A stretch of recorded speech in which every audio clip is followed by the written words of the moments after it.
After studying this module, you shall be able to understand the difference between change and transition, different phases of transition, the concept of organizational life cycle, different stages of organizational life cycle.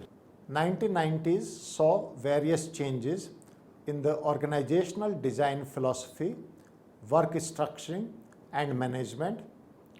Increasing customer-centric environment is the primary reason for such change. Therefore, it has become necessary for the organizations to become flexible, to be able to respond to the competitive and market changes. An organization faces various changes during its lifetime. The problem with the change is not the change, but the transitions involved with the change. As William Briggs put it in words, change can be most effectively dealt with by concentrating on where to put the focus. He also clarified the distinction between change and transition. He said change is situational, while transition is the psychological process people go through to come to terms with the new situation. Also, change is external, while transition is internal. Various significant differences between transition and change are overlooked when transition is considered to be a gradual or an unfinished change. When talking about change, focus is on the outcome that the change will bring. The starting point for a transition is different. It is the ending that is to be made to leave the old situation behind, and not the outcome as in change. Psychological transition deals with letting go of the old reality and the identity that was there before the change took place. Failure to think about who will have to let go of what if the change occurs undermines the organizational change like no other thing. Even in the case of good changes, transition occurs with having to let go of something. Failure in identifying the losses and being ready for the losses and ending then change brings is the largest problem that an organization in the phase of transition encounters.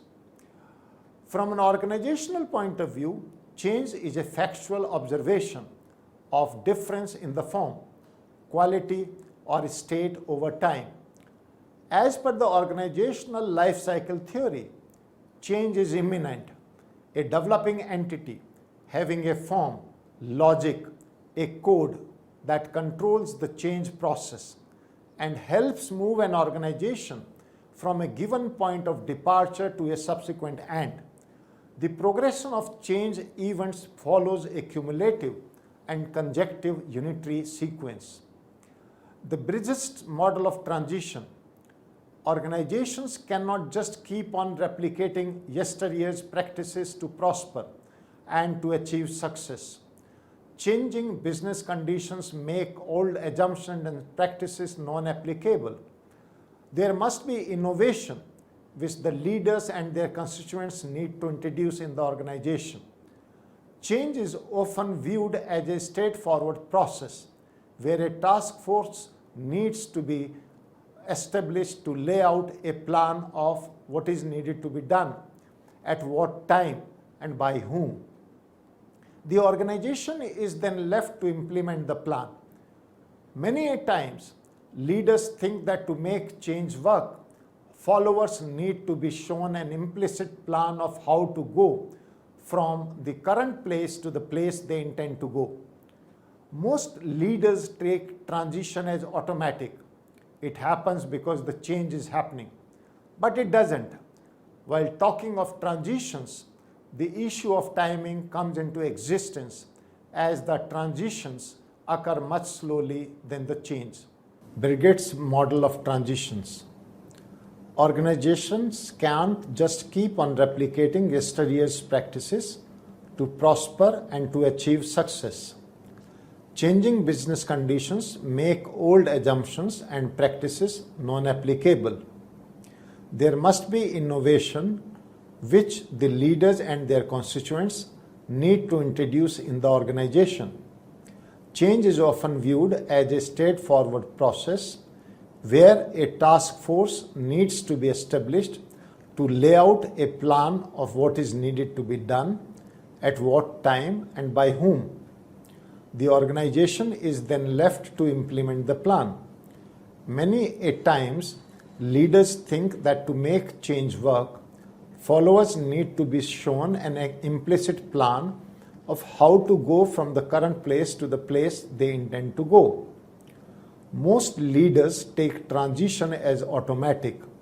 It happens because the change is happening, but it doesn't. While talking of transitions, the issue of timing comes into existence as the transitions occur much slowly than the change, saying goodbye or endings. Firstly, people need to let go of the way the things and they used to be. It is difficult for people to let go of the way of engaging in and accomplishing the tasks that made them successful in the past. Even after letting go of their old ways, people find it difficult to start anew, and then they enter into the second phase of transition, the neutral zone. The neutral zone, explorations. The neutral zone is the in-between stage that is full of uncertainty and confusions.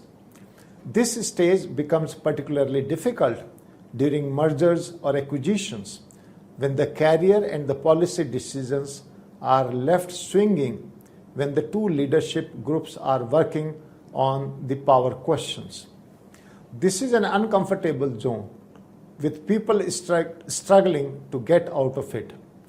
There are people who try to get rid of it by pushing themselves into a new situation, while there are some who try to retreat into the past. If the transition is not dealt with at this stage, the change might collapse. Moving forward, the new beginning. Some people fail to get through transition because they are unable to make an ending. Others fail because they are frightened and confused by the neutral zone and are therefore unable to stand in it for long. The others who are able to sail through the first two stages face the third stage of new beginning, which requires them to begin behaving in a new way, which might put their sense of competence and value at risk. The organizations having a history of punishing mistakes see people hanging back during the last phase of transition because there people want to see how others would handle the new beginning. The higher a leader sits in the organization, the more quickly he tends to move through the change process, as he can see the intended destinations much before the others come to know about the existence of the race. In today's organizations, a leader can't be effective if he has not experienced and successfully managed a transition. Now we will discuss organizational life cycle. An organization is a man-made social structure to bolster the collaborative pursuit of specified goals. It defines objectives and motivates its workforce to contribute towards the achievement of these set goals. It has an inherent structure, formalizing it to respond to external and internal stimulus in a planned way to produce intended result. However, changing circumstances might produce unintended results. Organizations pass through foreseeable growth and development patterns. With growth, a change is experienced in its focus, priorities, concern, problems, and complexity. During its course of existence, an organization passes through various stages. These stages form the organizational life cycle. Discussions on organization cycle have taken place in diverse disciplines like management, education, marketing, psychology, sociology, and public administration since its inception in 1950. This idea of organizational life cycle was first introduced by Kenneth Boulding. It examines the effects of time and change on our organization. A series of evolutionary growth phases. Life cycle necessitates revolutionary growth of the organization and the people associated with it. Taking the concept from biological sciences, various researchers have proposed the different cycles of organizations or organizational life cycle from birth to death. However, models of different researchers differ in the number of stages of life cycle. Though generally, different models of organizational development postulate common sequence or sequences, with some of these also include the decline cycle. Each scholar considered the organizational development stages from a specific perspective, considering different organizational characteristics. Models of organizational life cycle development. Different organizational models emphasize on different factors, explaining the changing characteristics of organizations. 9 models of organizational development consisting of various stages. Downes model, Lippitt and Smith's model, Scott's model, Greiner's model, Torbert's model, Leiden's model, Katz and Kahan's model, Adish's model, and Kimberley's model. Let us study each one in detail. Downes model. In his model, Downes focused on the life cycles of government bureaus. He suggested 3 main stages of growth and development for these organizations. The first stage is defined as struggle for autonomy, in which the organization attempts to obtain legitimacy and resources from the environment to achieve survival. The second stage of rapid growth is characterized by rapid expansion and emphasis on creativity and innovation.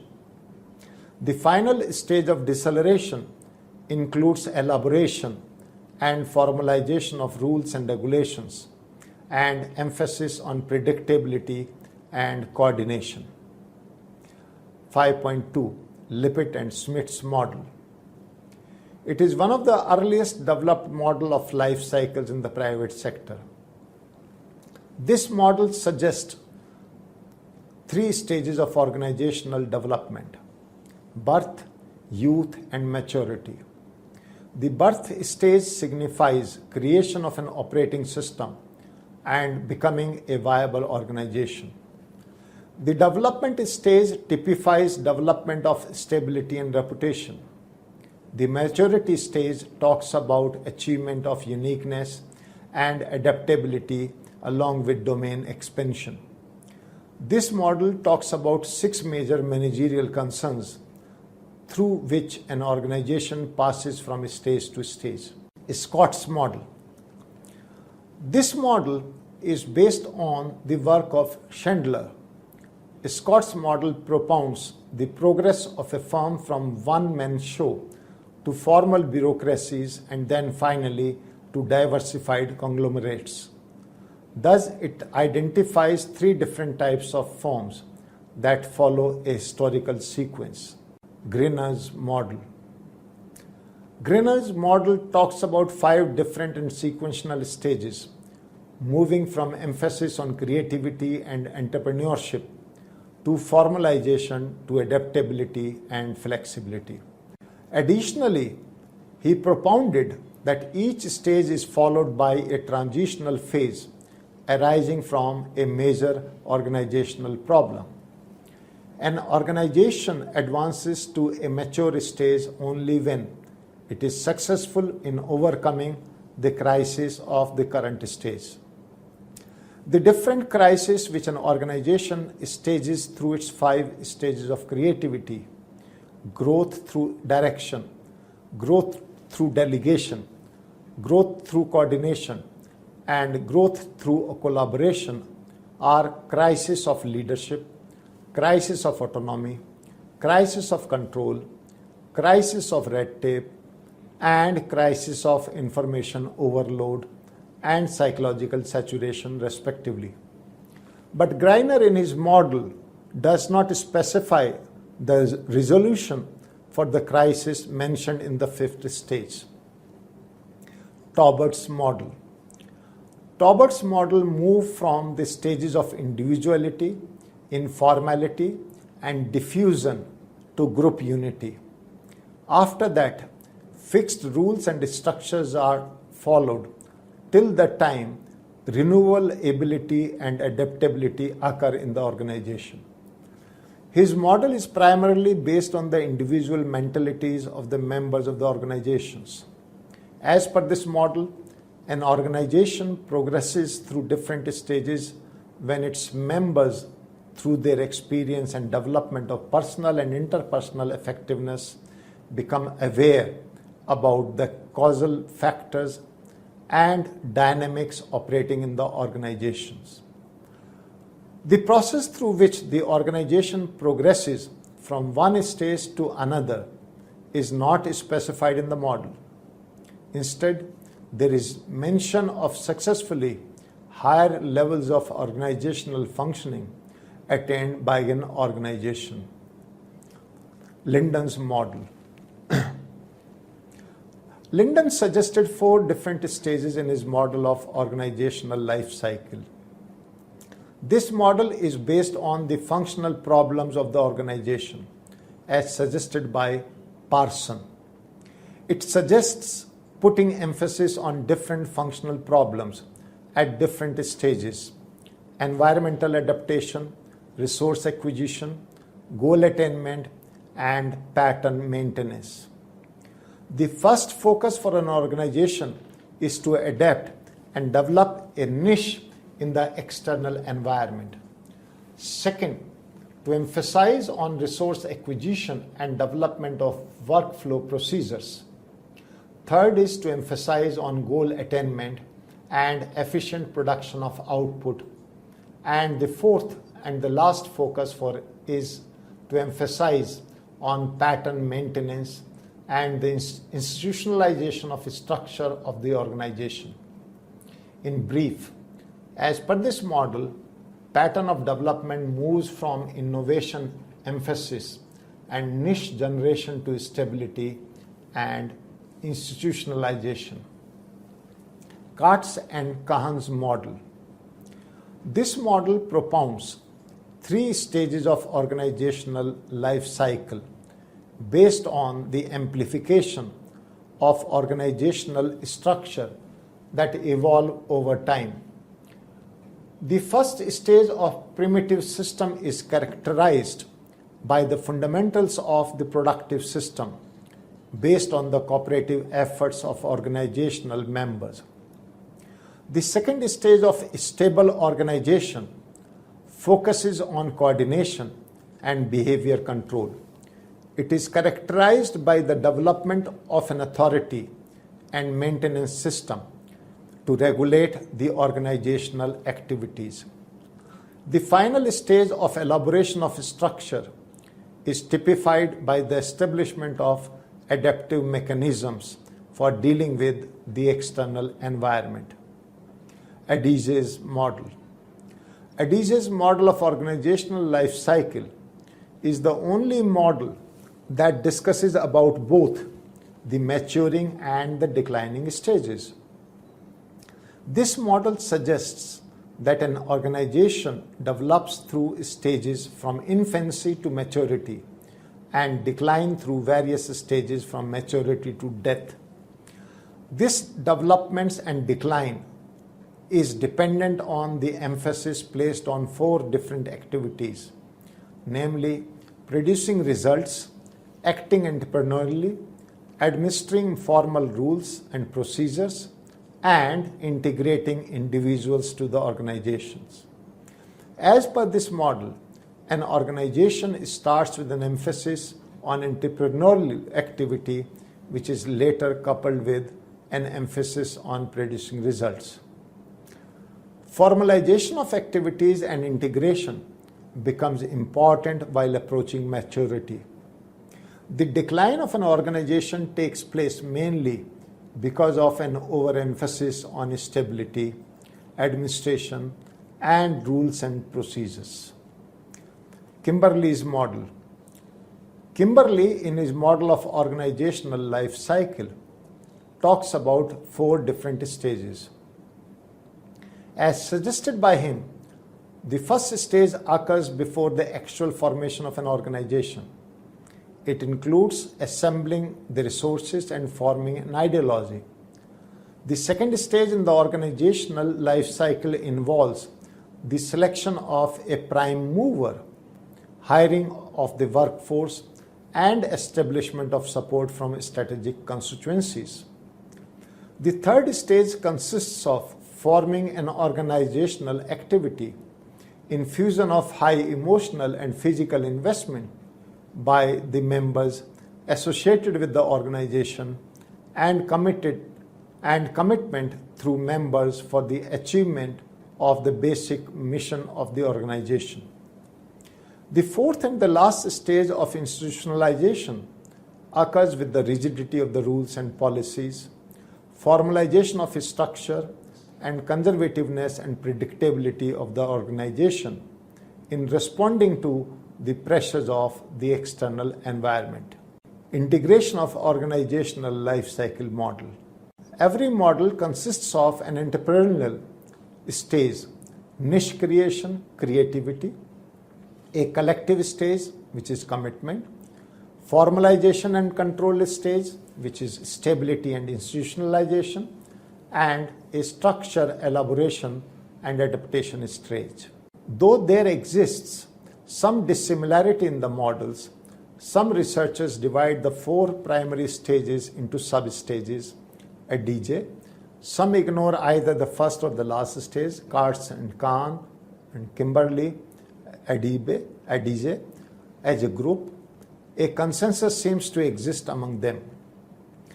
Except for the Adige's model, none of the models talk about the organizational decline and death. The reason for this might be that in mature and elaborate organizations, the life cycle model breaks down with the occurrence of unpredictable changes. The only predictable stages might be from birth to maturity. A uniform pattern of organizational development takes place over time, along with non-identical patterns of organizational activities and structures taking place in different stages of organizational life cycles. Stages of organizational life cycle. On the basis of the different stages mentioned in the organizational life cycle models discussed above, a basic model of the organizational life cycle is said to consist of the following 5 stages: development, introduction, growth, maturity, and decline. An organization develops through these stages in the following way. Development. Every organization is conceptualized as someone's vision. In the first stage of development, the organization is yet not born. Instead, it is just an idea. An opportunity or a need is identified, and an initial discussion and brainstorming is done regarding the feasibility of the idea. The advocates of the idea and the new organization try to convince themselves and others regarding the merit of the idea. The 2 important things at this stage of organizational development are courage and commitment. Courage to take up the idea and commitment to work towards the development of the idea by converting it into a reality. Introduction. At the second stage of the organizational life cycle, an organization is introduced, born. The idea becomes reality at this stage, and it now requires time, resources, and commitment. Every new day comes with a challenge at this stage, emphasizing on making things happen and producing results. The founder or the entrepreneur is the driving force in the organization. Dedication, energy, and hard work is needed to keep the organization alive and productive. The most appropriate managerial approach at this stage is that of entrepreneurial, i.e., total involvement in all the spheres of organizational activity. Growth. The organization at this stage learns to produce results. It is encouraged by its success and it starts expanding its vision, getting hold of available opportunities from every corner. The organization becomes optimistic at this stage as it develops pride in its growth, people, and size. Nothing seems out of reach, and it is dominated by its dedicated and enthusiastic leaders.